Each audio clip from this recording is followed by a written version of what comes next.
a sweet laugh in a luxurious mansion.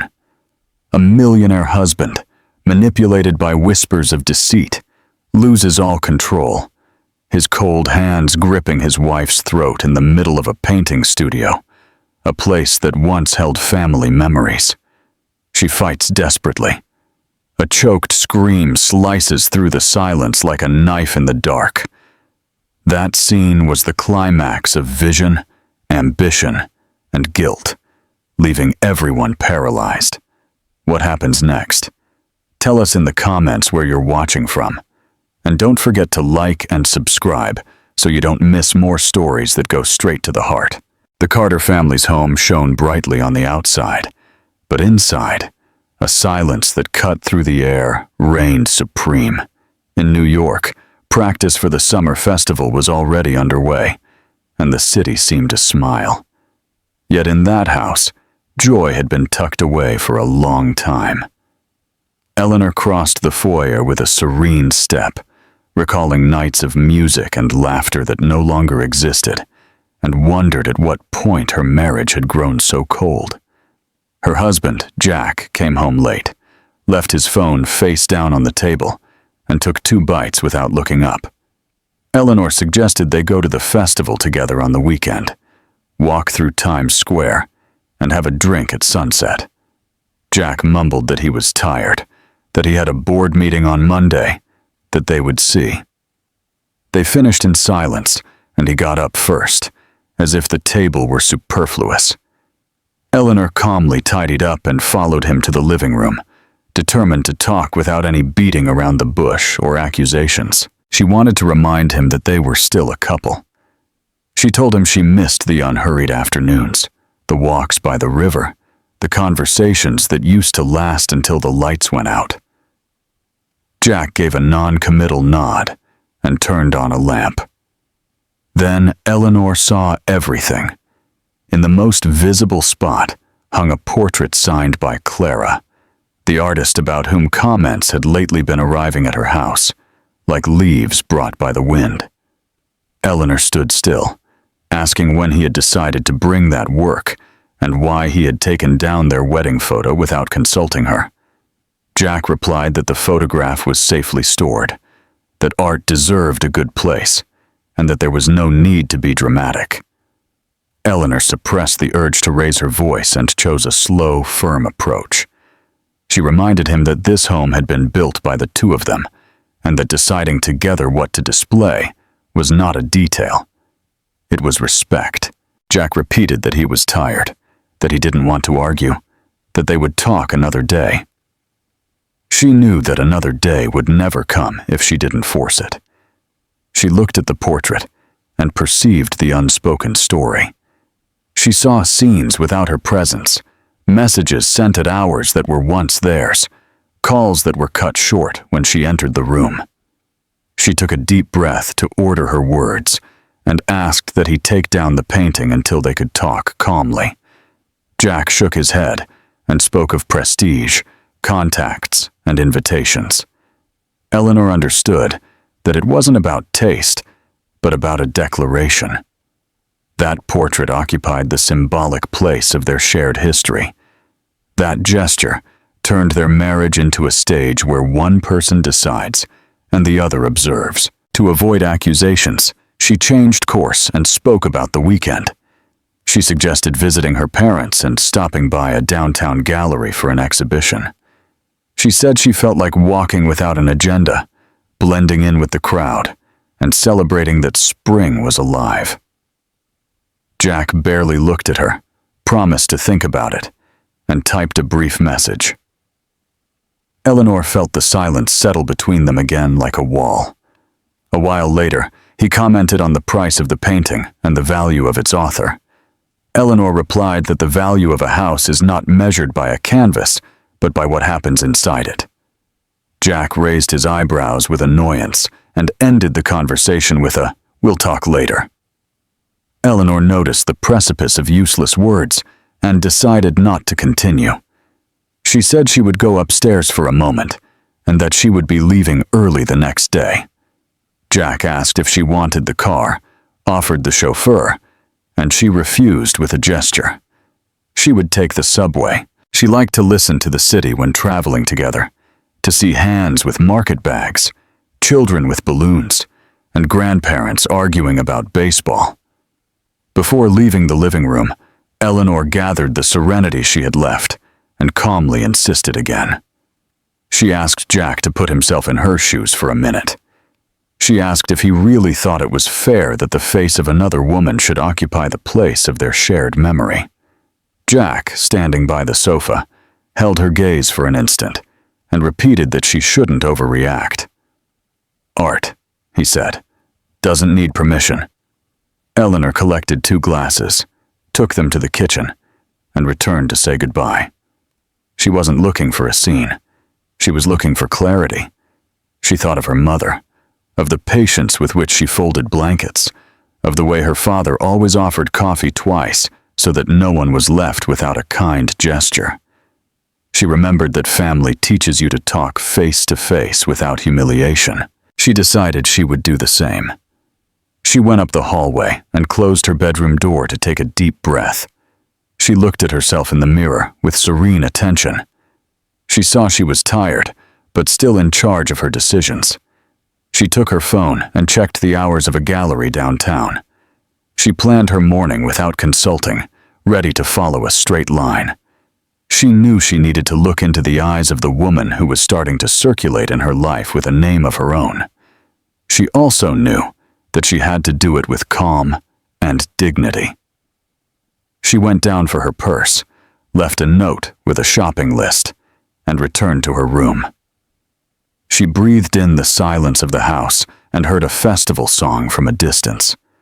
She sat on the bed, placed her hands on her knees, and allowed her fatigue to transform into a simple determination. She remembered the happy nights and compared them with that desolate afternoon. She understood that she couldn't keep waiting for things to sort themselves out. She needed to move. Jack knocked on the door to say goodnight, and she replied with courtesy. There were no accusations or tears, just a distance that no one was pretending not to see anymore. Eleanor lay down for a few minutes, closed her eyes, and listened to her own pulse. The city was still alive beyond the windows, and yet, in her chest, calm was beginning to return.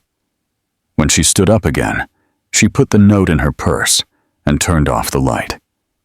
Before sleeping, she looked toward the dark hallway like someone calculating the path of the next day. Then, in a voice barely audible, and so that only her heart could hear her, she said what she had been putting off since the afternoon. "I have to talk to her." The downtown neighborhood was full of colors and voices, but inside the gallery, an invisible tension reigned. Eleanor had sworn to talk to the woman in the portrait, and now she was facing her. She walked with a firm step among the visitors, politely greeted a couple of acquaintances, and kept her head held high. The murmuring of the people commented on the strength of the brushstrokes, the freshness of the figures, and everyone gathered around Clara, the artist who smiled confidently while accepting congratulations. Eleanor watched from a distance, took a deep breath, and decided she could no longer postpone the inevitable. It wasn't just about a painting hanging in her house. It was the shadow that was spreading over her marriage, and that now had a real face. Clara dressed elegantly, spoke fluently, and was generous with her admirers.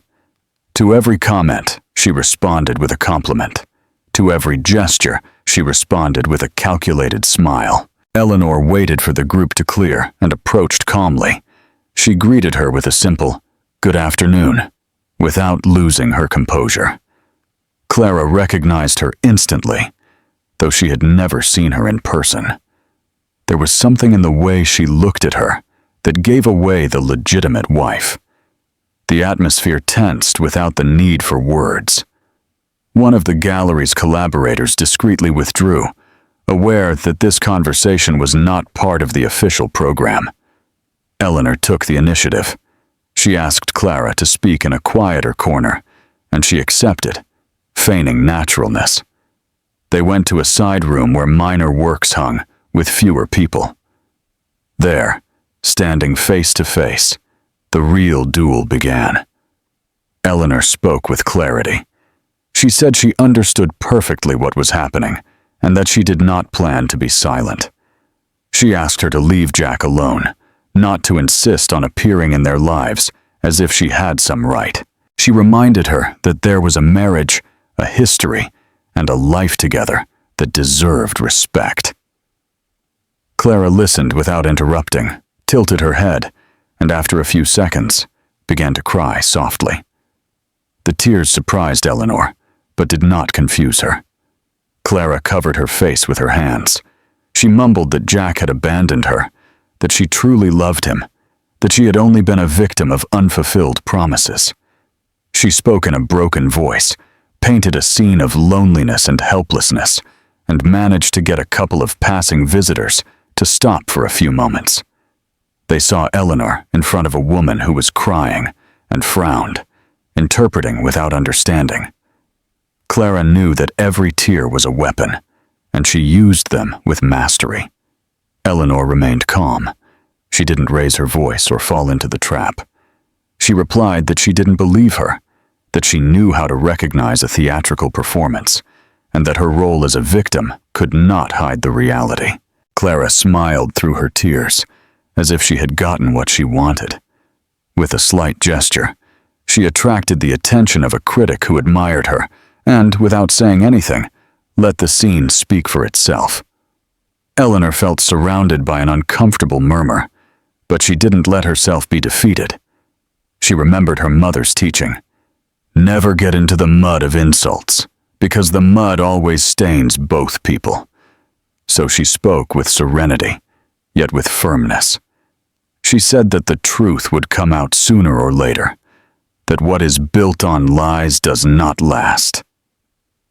She looked Clara directly in the eyes and warned her that the story was not going to end in that room, or with fake tears. Clara, still with a contrite expression, mumbled that Eleanor was just jealous, that she couldn't stand to see that Jack had found inspiration elsewhere.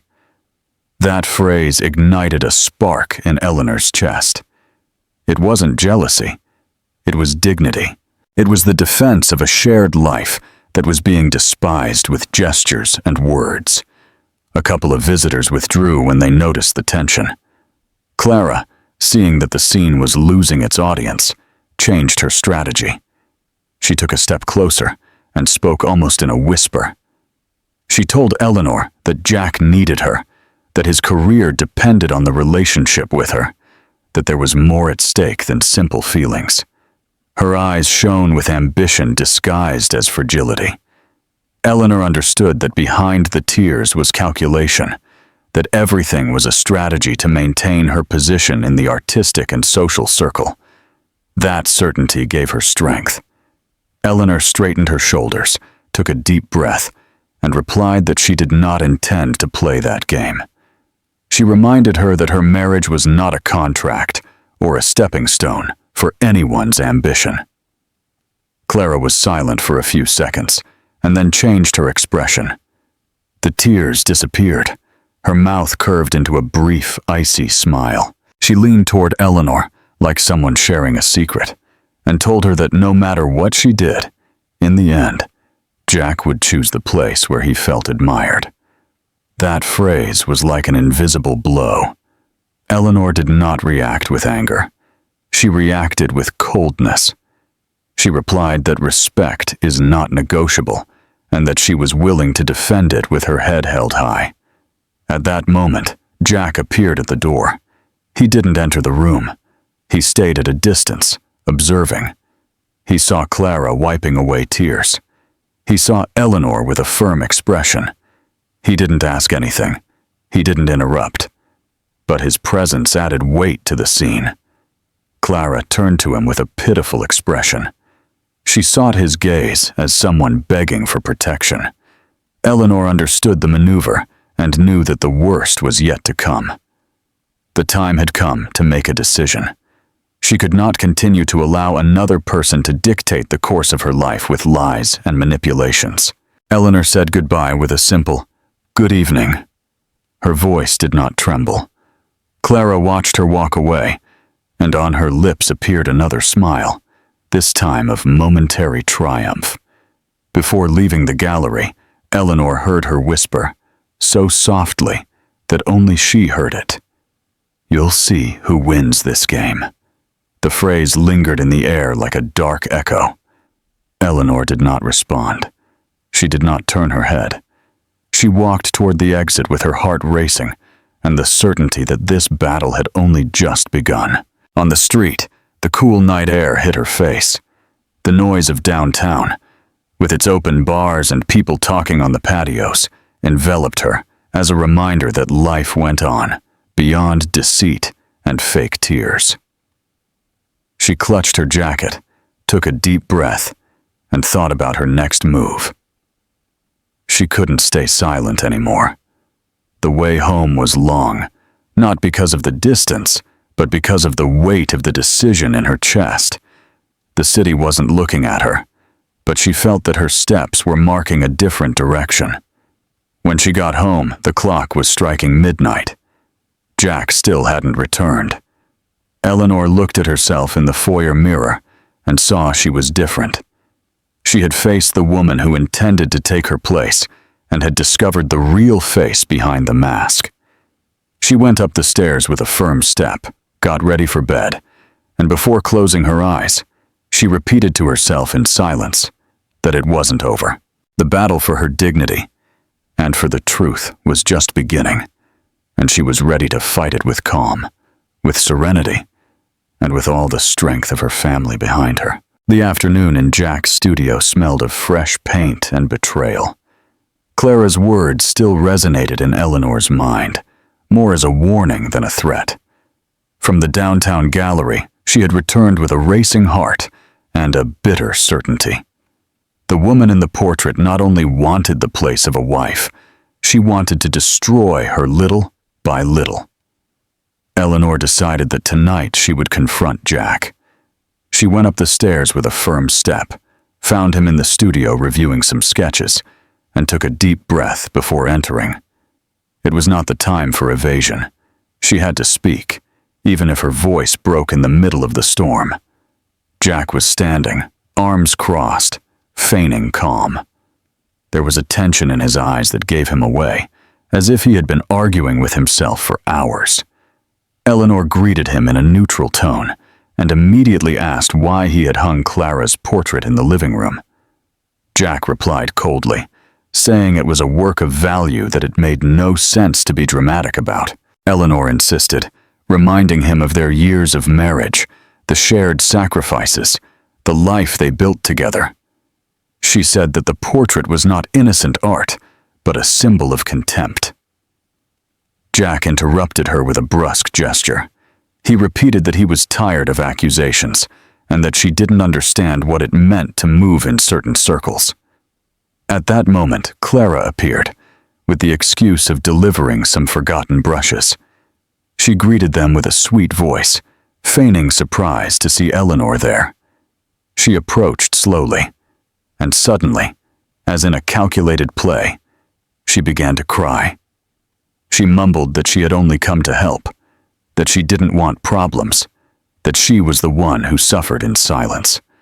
Eleanor was not fooled and yelled at her to stop acting. She pointed to the door and told her to get out of the house. Clara looked down, sobbed, and sought refuge in Jack's eyes, which began to twitch. Eleanor, her voice firm, warned her husband that that woman was destroying what little was left of their marriage. Jack felt the words cut through him, and Clara's tears push him to the edge. The silence was broken by a dry slam of his hand against the table. He shouted that he was fed up, that he couldn't stand any more humiliation, that he wasn't going to allow anyone to insult Clara in front of him. Eleanor took a step back, incredulous, and replied that what he couldn't stand was seeing how he himself was destroying their family. Clara, her face still wet, made a grimace that no one else saw. It was the sign that the plan was working. Her feigned crying had taken hold of Jack, and every word from Eleanor was perceived as an attack. Eleanor raised her voice.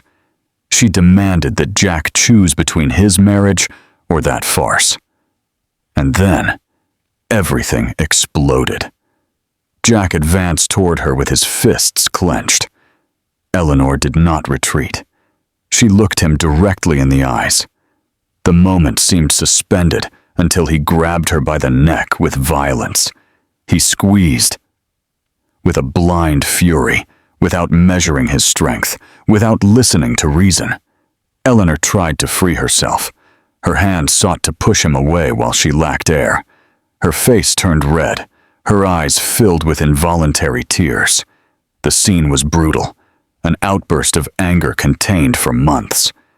Clara watched in silence, and little by little, the feigned sadness turned into a smile of triumph. What she had wanted from the beginning was fulfilled before her eyes. The separation of the Carters. Every second of that assault was for her the confirmation of her victory. Her gaze shone with malice as she enjoyed the spectacle. Eleanor paused to utter a few broken words, begging him to let go. Jack, in a moment of lucidity, loosened his grip a little, but tightened it again when he heard Clara's sob. It was then that Eleanor, with all her strength, pushed him back. He stumbled against an easel and lost his balance for a moment.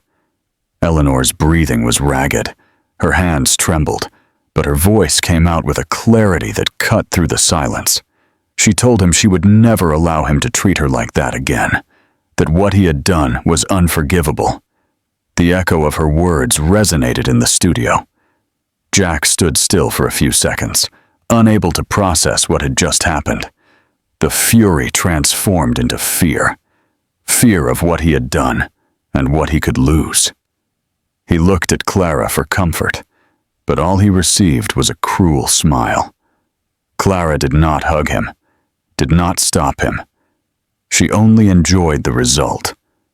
Eleanor understood at that moment that she was not alone against Jack, but against a calculated plot of manipulation. Eleanor ran to the door, still with tears in her eyes, and yelled that this was not over. Her voice thundered like a gunshot in the hallway. Jack tried to reach her, but stopped when he saw Clara's icy gaze. That look cut through him, showing him that he had crossed a line he could not erase. Clara took a step toward him, feigned concern, and whispered that everything would be okay, that she would support him. But the smile she couldn't hide said the opposite. Jack fell into the trap and didn't realize it. He had destroyed the bond with Eleanor with his own hands and had handed over his life to the woman who fed on his ruin. Eleanor ran out of the house, looking for air, looking for strength. Her tears were no longer just of pain. They were of contained fury and wounded dignity.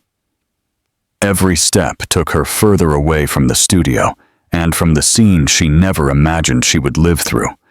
She knew that night would mark a before and after in her life. What she had seen and felt could not be forgotten. In the studio, Jack collapsed into a chair, breathing heavily, looking at his hands as if they belonged to someone else. Clara approached and gently placed a hand on his shoulder. She told him he should calm down, that Eleanor had always been unfair, that he deserved someone who understood him. Her words were poisoned honey, and Jack, confused, closed his eyes, seeking relief. He didn't suspect that the wound he had just opened would be his condemnation. Silence returned to fill the room, but it was no longer the same silence as before. It was a heavy silence, broken by the shadow of what had happened. Clara, with triumph on her lips, knew that the war was just beginning, but she had already won the first battle. Meanwhile, Eleanor was walking away through the streets, swearing that she would not give up. The bells of a nearby church struck midnight. Her life had just changed forever, and in her eyes there was pain, but also the spark of a decision that would not be extinguished. Eleanor managed to break free, opened the studio door, and fled screaming. This is not over here." Eleanor arrived at her parents' house with her neck red and her breathing ragged. She rang the doorbell hard, almost desperately, and when Mrs. Davis opened the door, she hugged her without the need for words. The mother felt the trembling in her daughter's body and knew that something irreparable had happened. Mr. Davis appeared immediately, his face hardened, and led her to the dining room. Eleanor collapsed into a chair, still trembling, and said with a broken voice that Jack had tried to strangle her in the studio, that Clara was there watching everything with a triumphant smile. The silence in the room was like contained thunder. Mrs. Davis covered her face with her hands, unable to hold back her tears. Mr. Davis hit the table with his fist and swore that it would not go unpunished. Eleanor, between sobs, recounted every detail, from the argument in the gallery to the brutal scene in her own house. Her words were knives, and each one stabbed into the hearts of her parents. Mrs. Davis prepared a chamomile tea to soothe her daughter's throat, but Eleanor could barely drink a sip. She wanted to talk. She wanted to get the poison of that night off her chest. She said that Clara had faked tears, that she had hidden behind the mask of a victim, and that Jack had fallen into the trap like a blind man.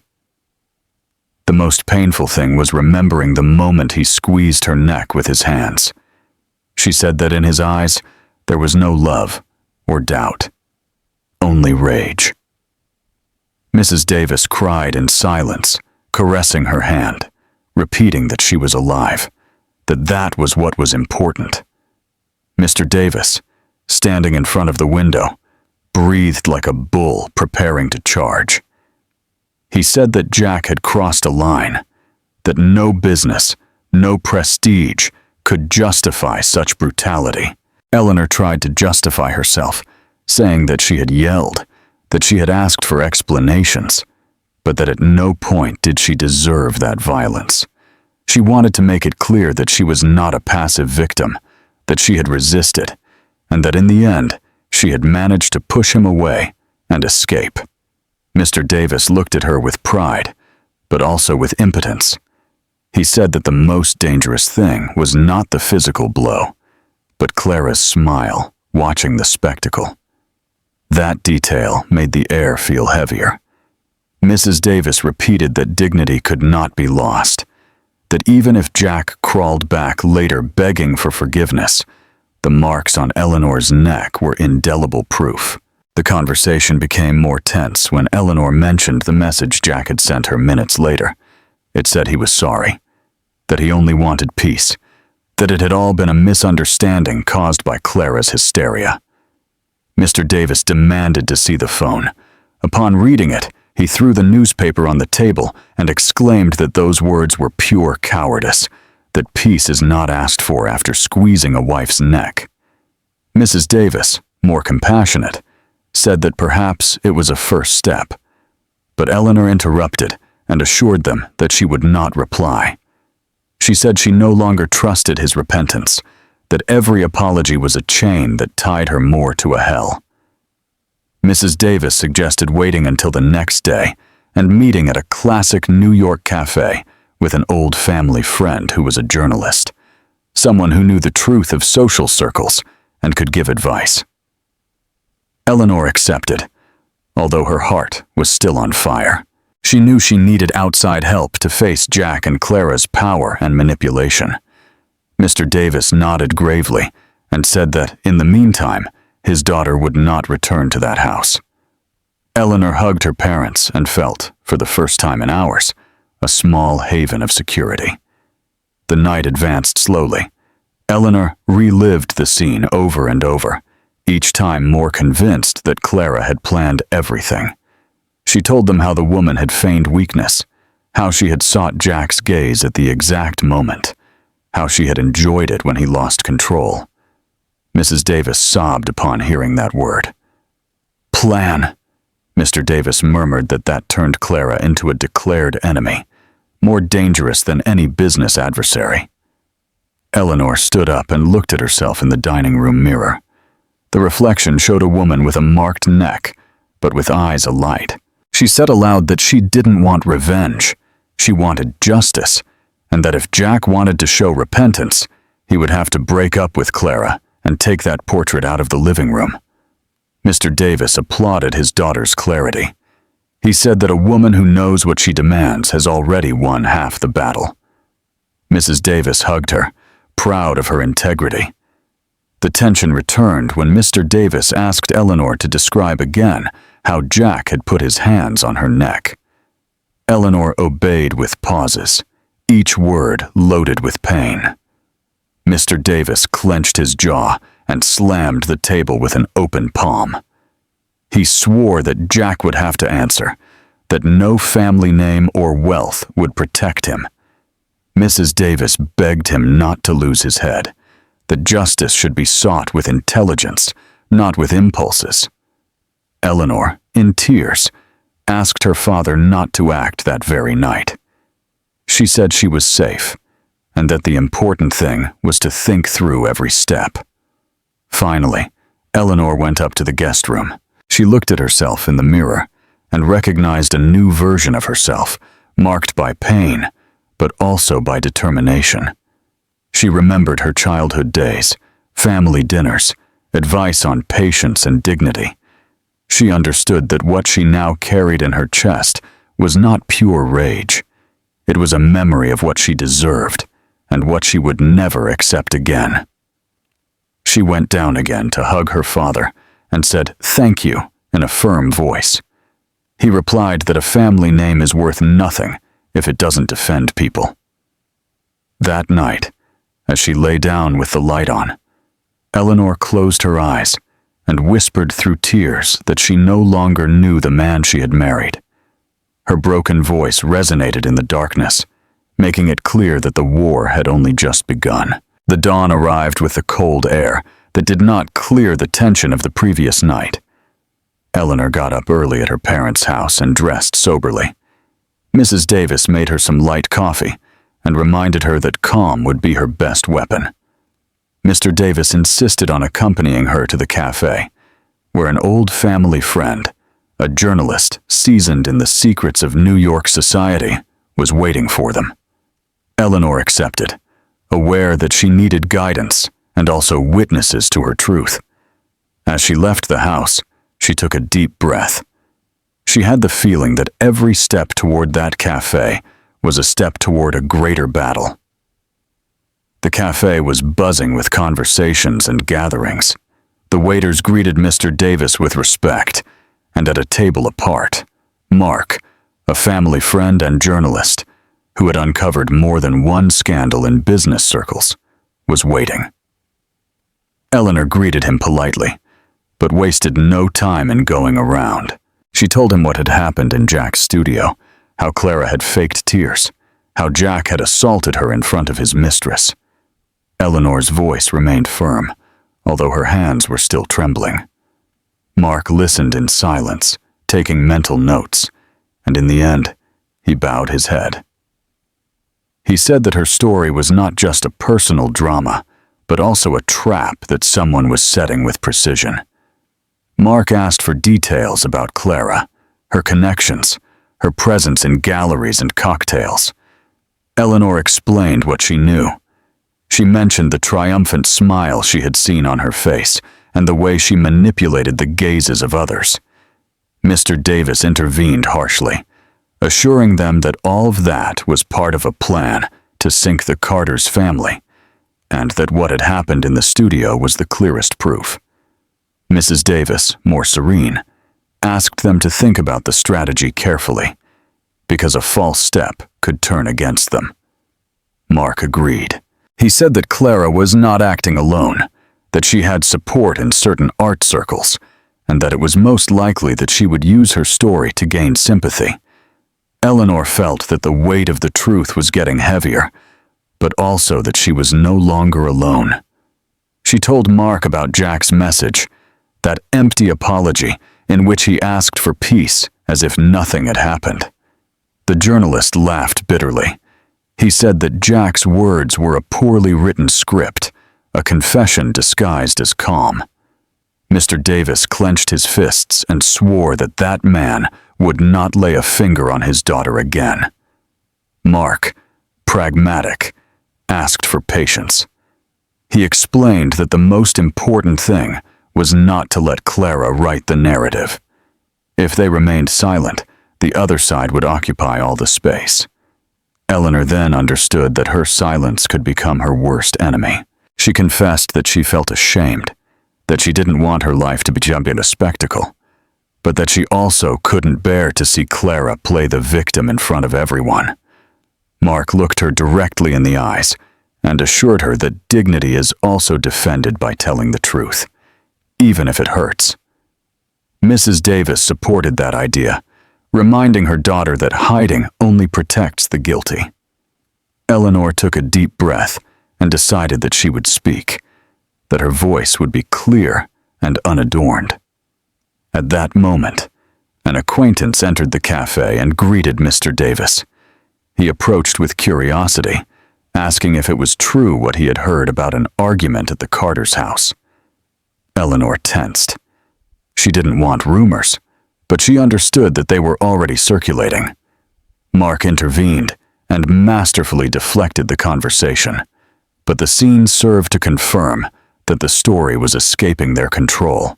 It was a matter of days, perhaps hours, before all of New York would be talking about what had happened.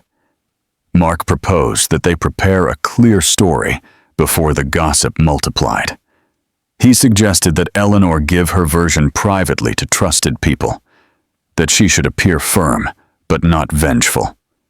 He said that people always respect more those who speak with serenity than those who shout with rage. Eleanor listened and nodded. She knew that her path would not be easy, but she also knew that remaining still would be allowing Clara to gain ground. Mr. Davis hit the table and said that the Ruiz family would be united in every step. Mrs. Davis took her daughter's hand and assured her that pain could be turned into strength. The conversation lasted almost 2 hours. They talked about possible allies, old friends who still respected the Ruiz family name, and neighbors who had seen the deterioration of the marriage. Eleanor was surprised by the network of support that was beginning to emerge. For the first time since the assault, she felt that shame was giving way to a strange calm, as if in the midst of the chaos, she had found a point of firmness. Mark concluded that the battle was just beginning, but that the truth, if told clearly, could checkmate Clara's plan. When they left the cafe, the city was bustling with life. Eleanor walked with her parents and thought about how far away the woman who had fled, suffocated by fear, had been the night before.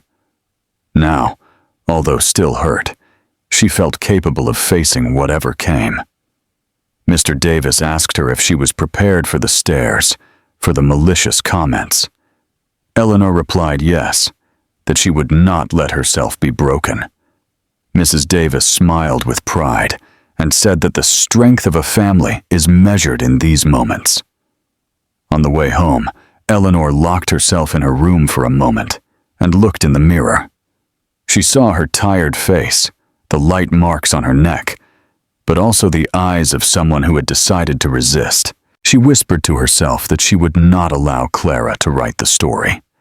Outside, Mr. Davis was talking on the phone, looking for allies, and Mrs. Davis was preparing dinner as if the world could be held together in a shared meal. Eleanor closed her eyes, and for the first time in a long time, she felt that her voice had a path. The war continued, but she was not alone. That night, as the lights of New York came on, Eleanor sat with her parents and said aloud that she was ready to fight with the truth. Her words resonated like an oath, and Mr. Davis squeezed her hand tightly.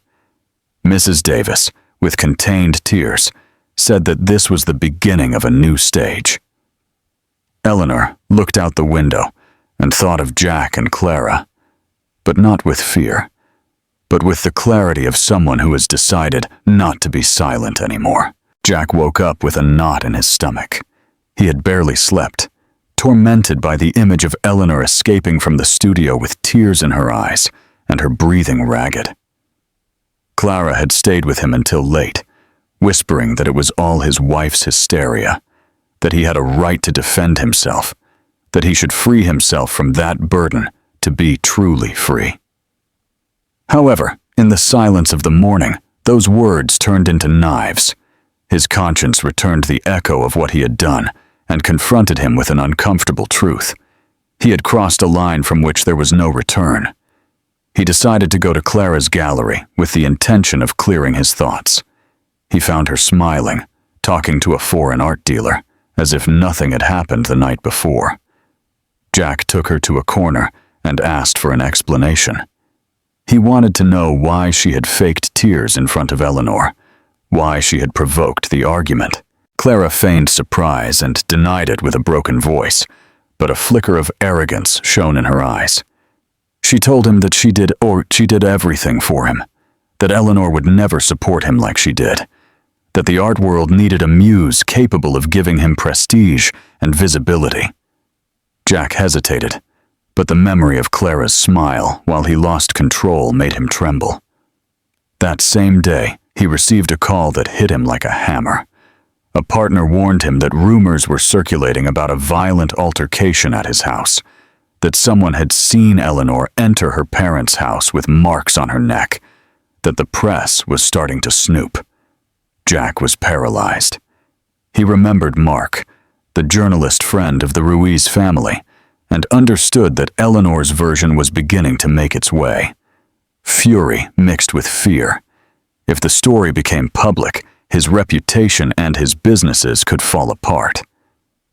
As evening fell, Jack decided to confront Clara more firmly. He asked her to speak clearly, that he could not continue in the middle of a crossfire. Clara smiled with poisonous calm. She told him that the rumors were not a problem if he publicly recognized her as his partner, that all he needed was to appear by her side at an upcoming event, that the scandal would be diluted in praise if he showed he was in love with such a talented artist. That phrase was like a bucket of ice water. Jack understood that Clara had not been crying for him or for love, but because every tear had been a weapon in her plan to ascend. Rage consumed him. He grabbed her arm and demanded that she tell the truth. Clara did not flinch. She whispered in his ear that, if he abandoned her, she herself would take care of leaking to the press every detail of what had happened in the studio, that she would say that he had raised a hand against his wife, and that she, as a witness, had seen everything. Jack felt a shiver. He was caught in a web that he himself had woven by allowing himself to be seduced by Clara's smiles. That night, alone in his office, Jack went over every word. He realized that Clara had manipulated him from the beginning, that she had sown doubts against Eleanor, that she had pushed him into a state of rage until he exploded. He looked at himself in the mirror and barely recognized the man he had been. He was not the respected businessman or the proud husband. He was a man on the verge of collapse.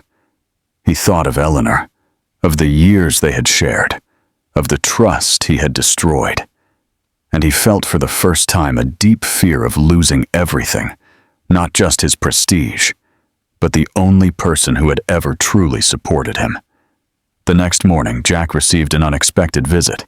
A close friend of the Ruiz family asked him to reconsider, that Eleanor was surrounded by support, that the press was waiting for just a spark to start the fire. He warned him that Clara was not an ally, but an executioner, that she had already started talking to other dealers about the fall of the Carters.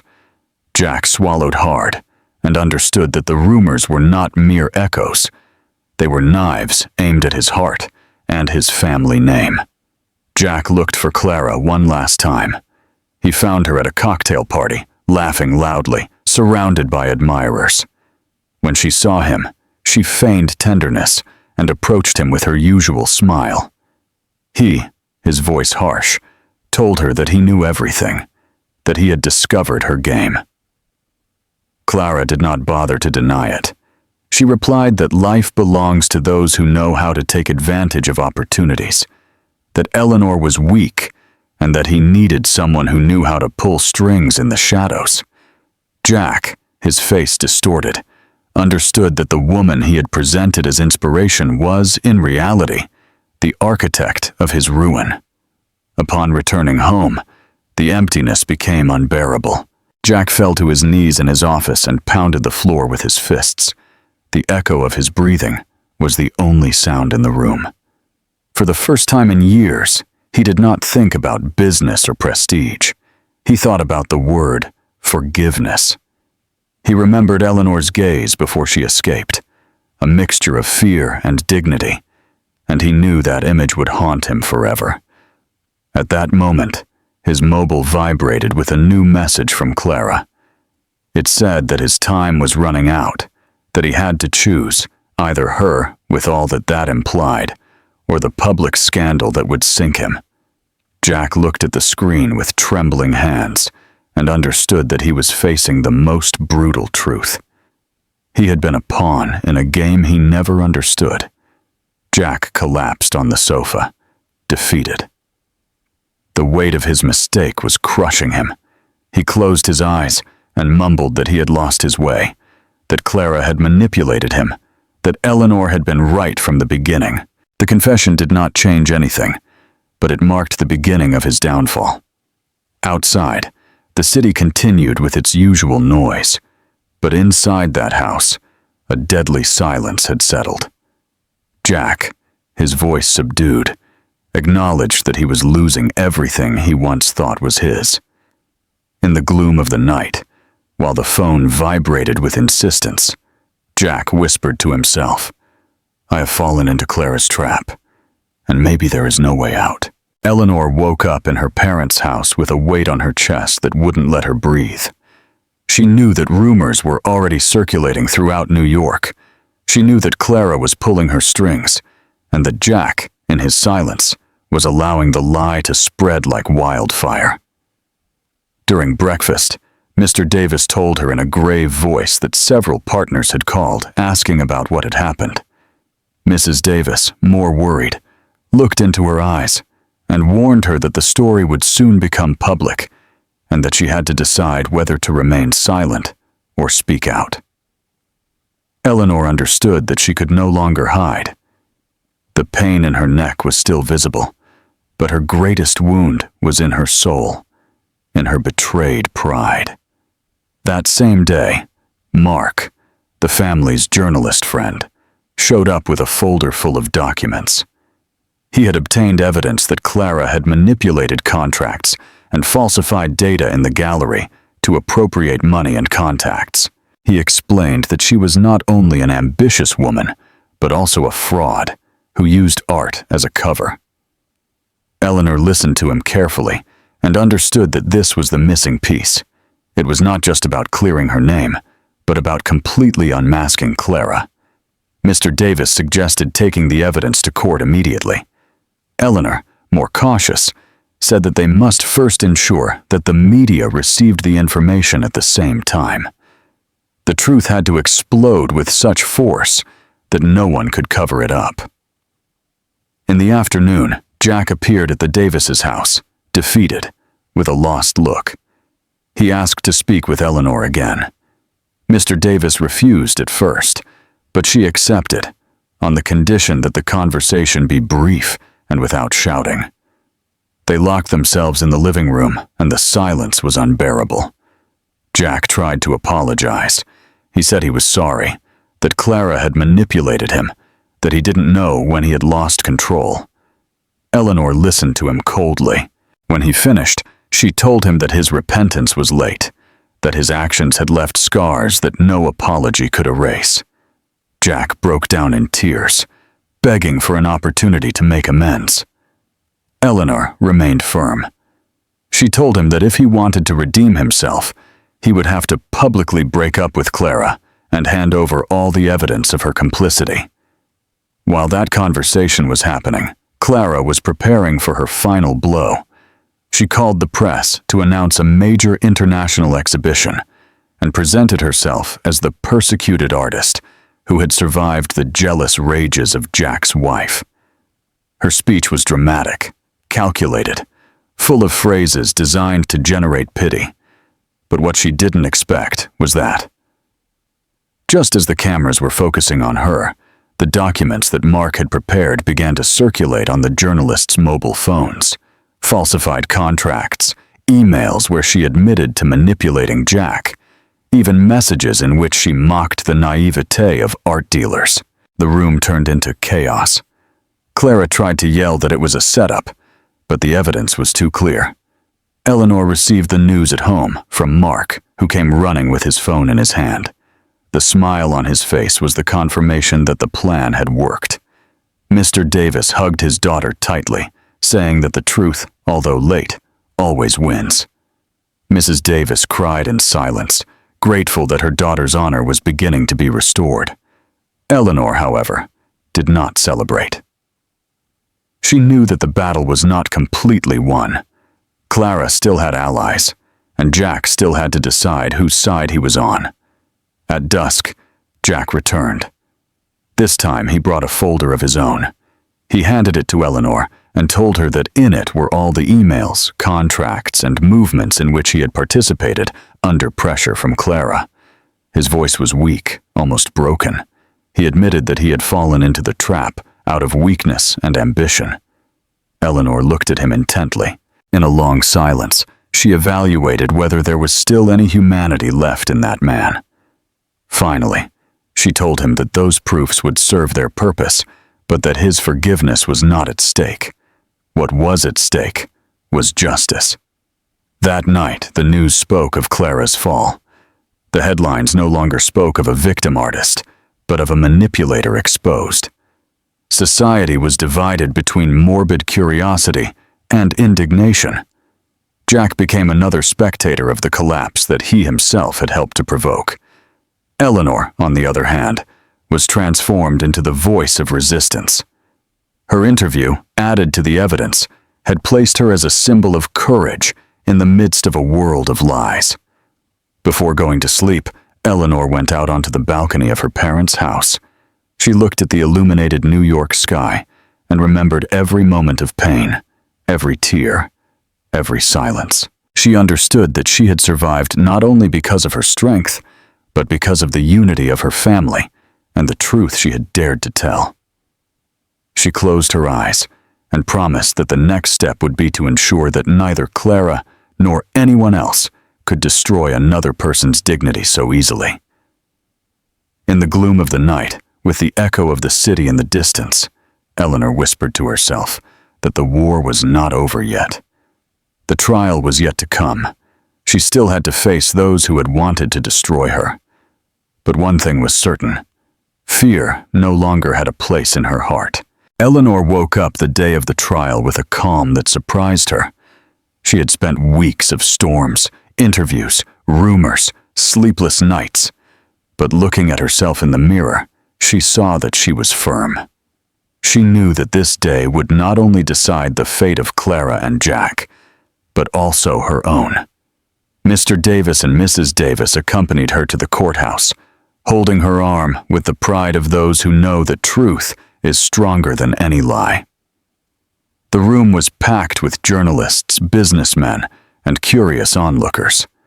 All of New York seemed to have stopped to witness that outcome. When Eleanor entered, all eyes turned to her. She walked straight, without wavering, and took a seat next to Mark, who was acting as her advisor. At the other end was Clara, impeccable as always, but with a look of nervousness in her eyes. She tried to maintain her victim role, but the attention of the room betrayed her. Jack, on the other hand, looked haggard, as if he had aged 10 years in a few weeks.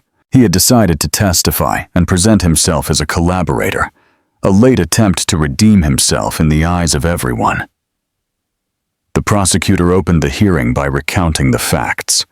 The assault against Eleanor, Clara's manipulation, the evidence of falsified contracts, and the testimonies that confirmed the web of deceit. Each word was a hammer blow that resounded in the room. Clara pretended to faint in her chair, wiping away tears that no one believed.